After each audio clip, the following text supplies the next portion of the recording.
Hello students, next topic is consumer equilibrium. Consumer equilibrium.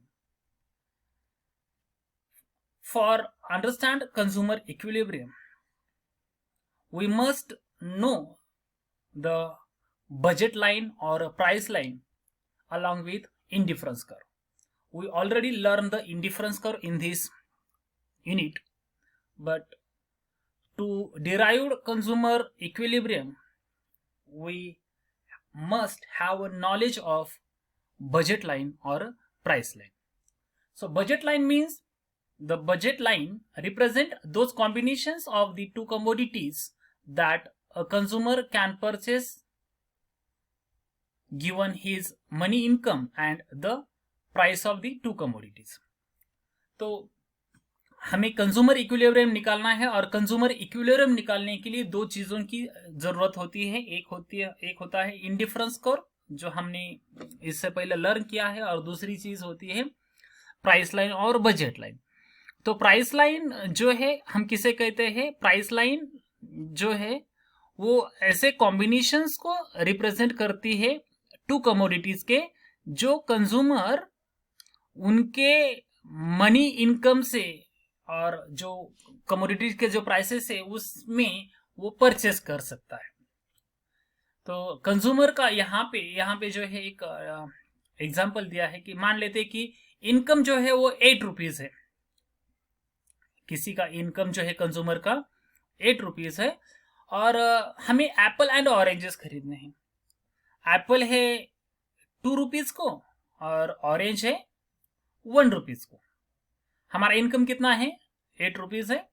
Apple है 2 rupees को एक Apple, और दूसरा ऑरेंज जो है एक जो है वो 1 रुपीज को है ऑरेंज। तो 8 रुपए से मैं क्या फिर कैसे कॉम्बिनेशंस मेरे बन सकते हैं? तो ये जो 8 रुपीज है इसमें मैं क्या कर सकता हूं? 8 ऑरेंज, एक भी एप्पल नहीं लूंगा, फिर 8 के 8 ऑरेंजेस ले सकता हूं क्योंकि 1 रुपए को एक ऑरेंज है। नहीं तो फिर मैं मेरे 8 रुपीज से एक काम कर सकता हूं, एक एप्पल ले सकता हूं, 2 रुपए गए, बाकी बचे हुए 6 रुपए से 6 ऑरेंजेस ले सकता हूं।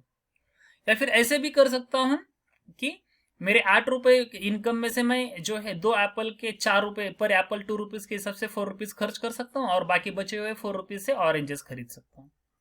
या फिर 3 एप्पल जिसमें 6 रुपए जाएंगे और बचे हुए 2 रुपए के 2 ऑरेंजेस आएंगे। या फिर जो 8 रुपीज है उससे पूरे के पूरे 4 एप्पल ले लो, 8 रुपए उसमें खत्म हो जाएंगे, ऑरेंजेस के लिए कुछ पैसे बचेंगे नहीं। तो 8 रुपीज जो मेरा इनकम है, मैं दिए हुए मेरे इस इनकम में और जो दो कमोडिटीज है उनके प्राइसेस में इस तरीके के कॉम्बिनेशंस जो है वो बना सकता हूँ। 0 Apple 8 oranges, 1 Apple 6 oranges, 2 Apple 6 oranges, 3 Apple 2 oranges, और 4 एप्पल 0 ऑरेंजेस। तो ये क्या है? अब हमारे कॉम्बिनेशंस बने हैं मेरे इस इनकम से और दिए हुए प्राइसेस में। तो ये कॉम्बिनेशंस को जोड़ने वाली जो लाइन होती है वो प्राइस लाइन हम उसे कहते हैं।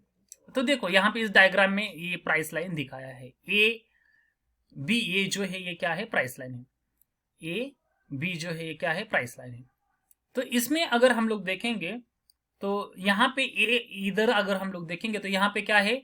8 ऑरेंजेस है और 0 एप्पल है। तो ये पहला कॉम्बिनेशन। देन दूसरा कॉम्बिनेशन क्या दिखाता है? 1 एप्पल एंड 6 ऑरेंजेस। तो यहाँ पे है दूसरा कॉम्बिनेशन जिसमें 1 एप्पल खरीद सकते हैं और 6 ऑरेंजेस खरीद सकते हैं। देन तीसरा कॉम्बिनेशन क्या है? 2 एप्पल एंड 4 ऑरेंजेस है, जो यहाँ पे देखने को मिलता है। 2 एप्पल है एंड 4 ऑरेंजेस है। देन उसके बाद फोर्थ जो कॉम्बिनेशन जो है हमें देखने को मिलता है जिसमें 3 एप्पल एंड 2 ऑरेंजेस है। तो यहाँ पे हम देख सकते हैं 3 apples and 2 oranges. And then last जो है 4 एप्पल एंड 0 ऑरेंजेस। तो यहाँ पे जो है 4 एप्पल है और 0 ऑरेंजेस है। तो ये जो कॉम्बिनेशन है 8 ऑरेंजेस, या फिर 1 एप्पल 6 ऑरेंजेस, या फिर 2 एप्पल 4 ऑरेंजेस, या फिर 3 एप्पल 2 ऑरेंजेस, या फिर 4 एप्पल। तो इनको ये जो जोड़ने वाली लाइन है ये क्या है? प्राइस लाइन है। मतलब इस प्राइस लाइन के ऊपर कौन से भी पॉइंट का कॉम्बिनेशन कंज्यूमर जो है वो क्या कर सकता है, खरीद सकता है। कंज्यूमर 8 रुपए में ये वाला कॉम्बिनेशन खरीद सकता है, ये वाला भी खरीद सकता है, या फिर ये वाला भी खरीद सकता है, या फिर ये वाला, कौन सा भी इस पॉइंट, इस लाइन के अंदर का कौन सा भी जो है उसके विद इन रीच है वो खरीद सकता है।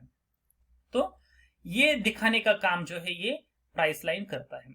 अब हमें कंज्यूमर इक्विलिब्रियम निकालना है, उसके लिए हमें जरूरत होती है indifference curve and price line की। प्राइस लाइन समझ लिया अभी, अब हम इंडिफरेंस कर्व के मदद से कंज्यूमर इक्विलिब्रियम देखेंगे।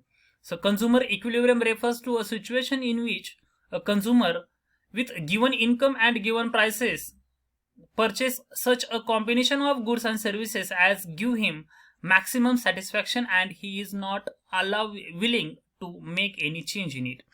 तो ऐसी सिचुएशन जहां पे दिए हुए प्राइसेस एंड इनकम के ऊपर कंज्यूमर ऐसा कॉम्बिनेशन चूज करता है जिसे फिर वो चेंज नहीं करना चाहता।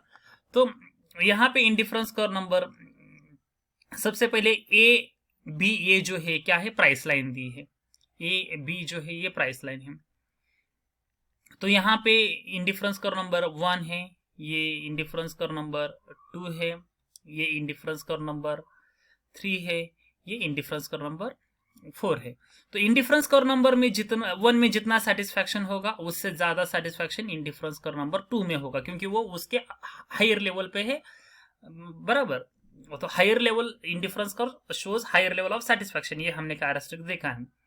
देन इंडिफरेंस कर्व नंबर 2 से ज्यादा सेटिस्फैक्शन इस इंडिफरेंस कर्व नंबर 3 में है, इस इंडिफरेंस कर्व नंबर 3 से ज्यादा सेटिस्फैक्शन इस इंडिफरेंस कर्व नंबर 4 में है। अब ये जो ए बी जो प्राइस लाइन है, अगर हम लोग देखेंगे तो वो इंडिफरेंस कर्व 1 को यहाँ पे ई में इंटरसेक्ट कर रही है, इंडिफरेंस कर्व नंबर 2 को यहाँ पे सपोज सी में इंटरसेक्ट कर रही है, इंडिफरेंस कर्व नंबर 3 को यहाँ पे डी में इंटरसेक्ट कर रही है। तो कंज्यूमर जो है ये सी पॉइंट भी ले सकता है क्योंकि वो उसके प्राइस लाइन में है। देन ये डी कॉम्बिनेशन भी ले सकता है जो इंडिफरेंस सी जो पॉइंट है ये प्राइस लाइन के ऊपर है, जो किस में है, इंडिफरेंस कर्व नंबर 2 में है। वो डी कॉम्बिनेशन भी खरीद सकता है, वो उसके प्राइस लाइन के ऊपर है जो इंडिफरेंस कर्व नंबर 3 के ऊपर है, या फिर वो ई भी खरीद सकता है जो इंडिफरेंस कर्व नंबर 1 पे है। तो फिर इसमें से ये जो सी कॉम्बिनेशन है, डी है, ई है, ये तीनों में से एक कौन सा भी जो है कॉम्बिनेशन खरीद सकता है कंज्यूमर। बट कंज्यूमर इसमें से कौन सा जो है कॉम्बिनेशन चूज करेगा, सी को चूज करेगा, डी को करेगा, या फिर ई को? तो वो चूज करेगा डी को। डी क्यों करेगा? क्योंकि ये जो डी है ये इंडिफरेंस कर्व नंबर 3 के ऊपर है, इंडिफरेंस कर्व नंबर ये जो 3 है इसके ऊपर डी है। सी नहीं चूज करेगा क्योंकि इंडिफरेंस कर्व नंबर 2 के ऊपर है जो 3 के नीचे है, और वो ई नहीं चूज करेगा इंडिफरेंस कर्व नंबर 1 पे जो है वो, क्योंकि वो 3 के नीचे है। तो इसमें लेवल ऑफ सेटिस्फैक्शन कम है।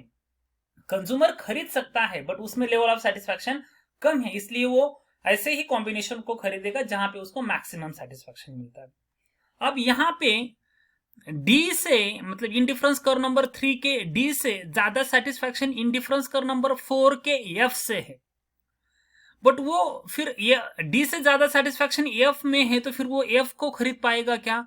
नहीं खरीद पाएगा, क्योंकि वो इसके उसके लिमिट में नहीं आता है। ये क्या है, इस कंज्यूमर की ए बी ये जो बजट लाइन है ये यहां तक है, वो इसके बजट लाइन के ऊपर है, तो उतना उसका बजट नहीं है कि वो एफ को परचेस कर सके। तो फिर एफ में ज्यादा सेटिस्फैक्शन होके भी वो डी में ही अपना इक्विलिब्रियम करेगा, क्योंकि उसके बजट में जो सी ई एंड डी जो आ रहे, तो डी में क्या है, वो ज्यादा सेटिस्फैक्शन है। डी पॉइंट जो है वो हायर इंडिफरेंस कर्व में है जो इसके बजट लाइन में आते हैं। तो इस तरह से जो है कंज्यूमर का इक्विलिब्रियम जो है वो होता है। तो एक बार इसने कंज्यूमर ने एक बार इक्विलिब्रियम अचीव किया तो फिर उसको चेंज नहीं करना चाहेगा, ना सी की तरफ आना चाहेगा ना ई की तरफ आना चाहेगा, क्योंकि सी एंड ई में डी के कंपेयर में कम सेटिस्फैक्शन है।